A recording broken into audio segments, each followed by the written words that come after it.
பார்க்க போகிற interview question என்னென்னா அட்ரேட் ரெஸ்பான்ஸ் பாடி அனோட்டேஷன் எதுக்கு யூஸ் பண்ண போகிறோம். அதான் கைஸ் ரெஸ்பான்ஸ் பாடி எதுக்கு யூஸ் பண்ண போகிறோம்னு இன்றைக்கி பார்க்க போகிறோம். ஸோ ரெஸ்பான்ஸ் பாடி எதுக்கு யூஸ் பண்ண போகிறோன்னா, எப்போல்லாம் நீங்கள் ஃப்ரண்ட் அண்ட் அப்ளிகேஷனுக்கு உங்களோட ரெஸ்பான்ஸ் ஜேசனாவோ இல்லை எக்ஸ்எம்எல்லாவோ உங்களோட ஜாவா ஆப்ஜெக்ட்டை நீங்கள் பாஸ் பண்ணி அனுப்ப போகிறீங்களோ, ஸோ அப்போ நீங்கள் அந்த டாப் ஆஃப் த மெத்தட் லெவலில் நீங்கள் ரெஸ்பான்ஸ் பாடின்னு மட்டும் டிக்ளேர் பண்ணால் போதும்.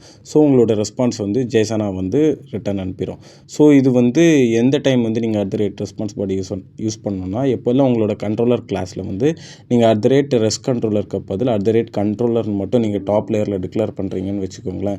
ஸோ நீங்கள் கம்பல்சரி உங்களோட மெத்தடோட டாப் லேயரில் ரெஸ்பான்ஸ் பாடி டிக்ளேர் பண்ணி தான் ஆகணும். ஸோ அப்போ தான் உங்களோட மெத்தட் ஒரு JSON response or XML response return பண்ணணும். ஸோ நீங்கள் by default response body declare பண்ணலைன்னா உங்களோட ஜாவா ஆப்ஜெக்ட் ஸோ அது ஒரு வியூவை தான் டிக்ளேர் பண்ணிக்கும், வியூவை தான் சர்ச் பண்ணோம். ஸோ உங்களோட ரெஸ்பான்ஸ் ஜேசன் இல்லைனா எக்ஸ்எம்எல்லாக சென்ட் ஆகாது.